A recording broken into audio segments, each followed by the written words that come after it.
provinciale de la Commission nationale des droits de l'homme. Madame la coordonnatrice provinciale de l'IGPNC,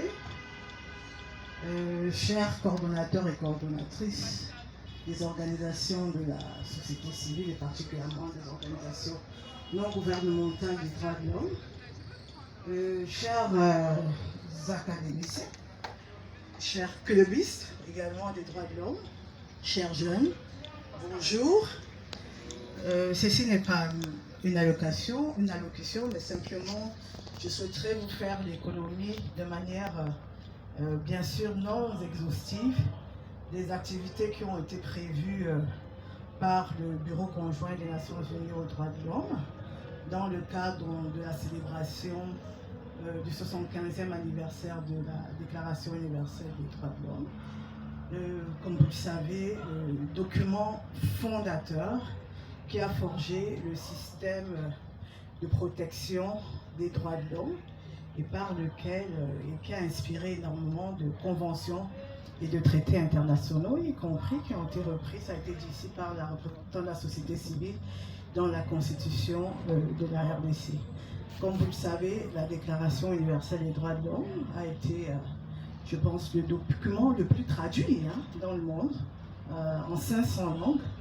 Et à l'occasion donc de cette célébration, parce que pour nous c'est une vaste célébration qui va se dérouler pas exclusivement ici au niveau de Kinshasa, parce que comme on dit à tout seigneur, tout honneur, Kinshasa a été le point d'orgue, mais vous devez savoir que au niveau provincial, il y a déjà eu les lancements à travers tous les bureaux de terrain de toutes les provinces, où la MONUSCO, bien entendu, est représentée.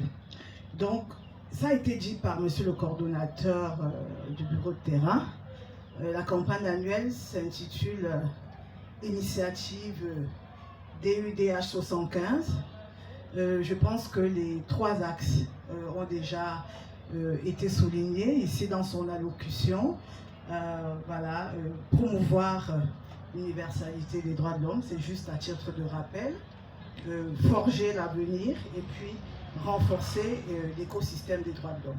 Donc cette initiative réunit toutes les parties prenantes, les agences du système des Nations Unies, les militants, les organisations de la société civile, les jeunes, les académiciens. Et je pense que c'est ce qui explique votre présence nombreuse ici, à la place des évolués. Et elle a pour but, avant que je vous fasse le détail, l'économie de quelques activités qui vont être menées, de créer des espaces de réflexion et d'action innovants en faveur des droits de l'homme en République démocratique du Congo, identifier des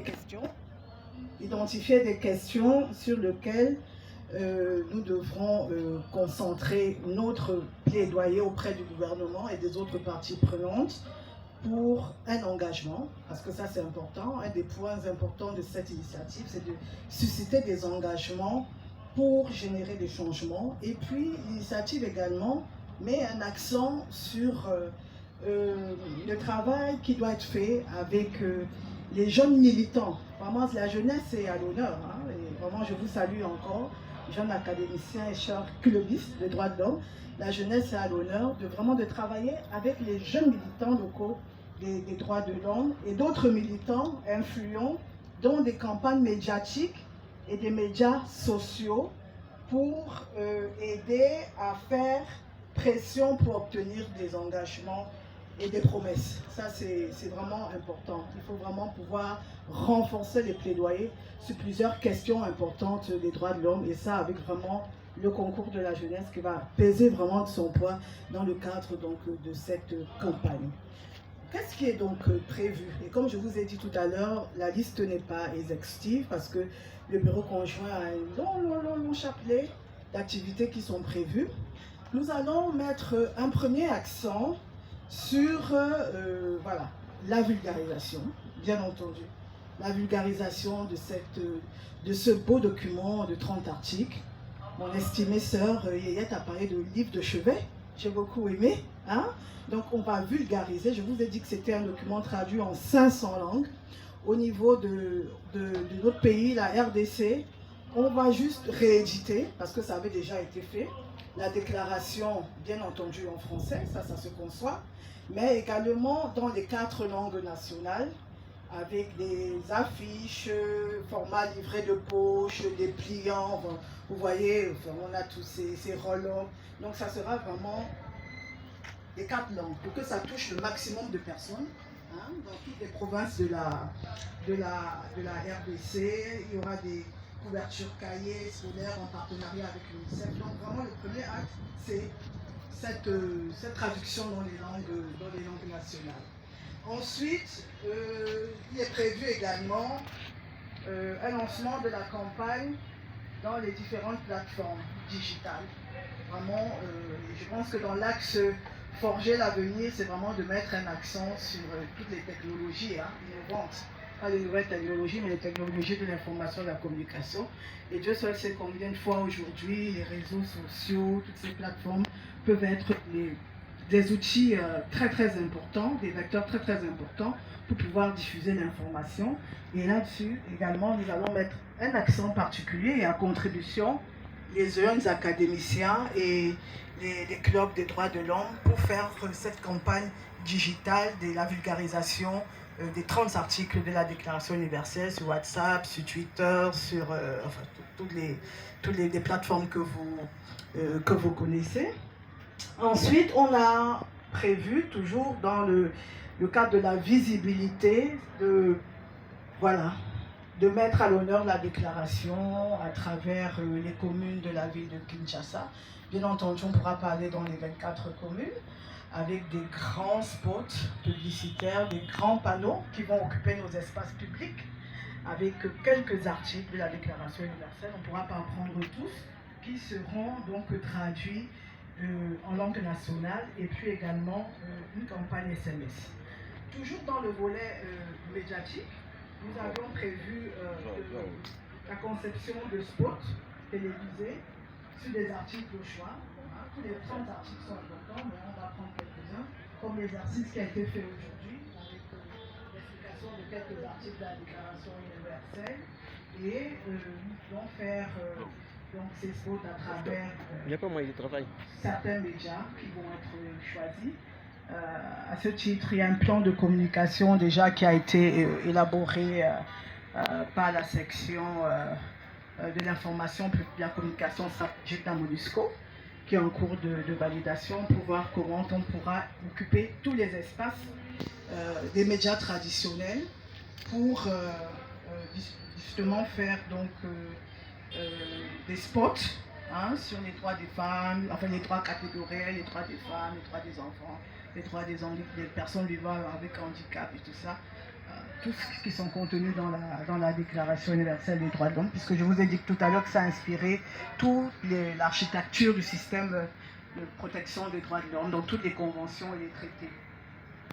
Et puis, on va maximiser avec Radio Okapi, le média onusien, avec des émissions par mois qui seront, on va utiliser les différentes rubriques de Radio Okapi, pour faire des émissions sur la Déclaration universelle. Le contenu n'est pas encore précisé ici, mais je vous donne juste le format. Et puis également, enfin, nous avions prévu un débat parlementaire sur l'état de mise en œuvre des droits de l'homme en RDC et la ratification des instruments irrelatifs. Parce que comme je vous ai dit tout à l'heure, dans l'initiative, il faut pouvoir faire également le bilan des réalisations des droits de l'homme et puis susciter des engagements en faveur du changement. Donc c'est prévu un débat parlementaire sur où est-ce que nous en sommes et qu'est-ce qu'il reste à faire, sachant que nous avions encore d'importantes lois en chantier au niveau de l'Assemblée nationale qui vont renforcer donc ce système de protection des droits de l'homme. Un autre volet, j'ai terminé avec le volet médiatique. Et comme je vous ai dit, la liste n'est pas exhaustive. Nous allons également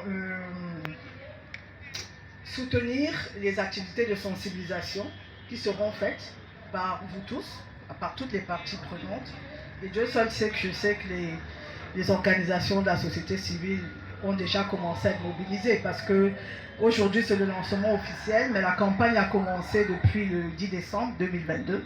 Donc toutes les activités de sensibilisation qui seront faites au niveau national et provincial par toutes les parties prenantes, le Bureau conjoint des Nations Unies aux droits de l'homme se tient disposé à accompagner ces activités de sensibilisation. Et puis une autre activité,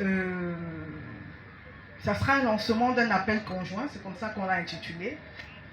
L'idée n'a pas encore été partagée au plus haut niveau parce que ça va impliquer le plus haut sommet de la République. Donc un appel conjoint gouvernement-Nations Unies pour le respect des droits de l'homme. Donc je me fais l'économie de ça parce que au plus haut niveau, ce n'est pas encore partagé. Retenez juste le concept. Et puis nous avions également prévu, Bureau conjoint Nations Unies aux droits de l'homme, une vaste consultation nationale sur le thème signification et perspective des droits de l'homme en RDC. Ça veut dire qu'on va aller même jusqu'à la base. Hein. Nos tout petits, vont pouvoir nous dire qu'est-ce qu'ils pensent des droits de l'homme, est-ce qu'ils pensent que les droits de l'homme sont respectés dans d'autres pays, qu'est-ce qu'il faudrait faire. Donc une consultation nationale en direction de toutes les parties, prenantes. Donc ça va prendre 1 ou 2 jours, je ne sais pas combien de jours ça va prendre. Mais je pense qu'après, toutes les recommandations qui seront issues de ces consultations nationales vont pouvoir aider à renforcer davantage donc, le système national de protection des droits de l'homme. Et puis, nous avions également prévu une conférence débat sur le thème des droits de l'homme 75 ans après. Acquis, problème, défi, parce que c'est important de faire un peu le bilan. Maître Poité a commencé tout à l'heure dans son mot, à faire le bilan de la réalisation des droits de l'homme au niveau de notre pays. Donc cette conférence débat également va offrir un cadre de discussion par rapport à ça. Et surtout pour les perspectives, les défis. Et ça, c'est très important. Et nous avions également prévu un plaidoyer qui sera fait et qui est déjà même en cours, je dirais, pour la mise en place d'un mécanisme national de prévention de la torture. En ce moment, il y a un avant-projet de loi qui est en chantier et qui va suivre tout le processus législatif.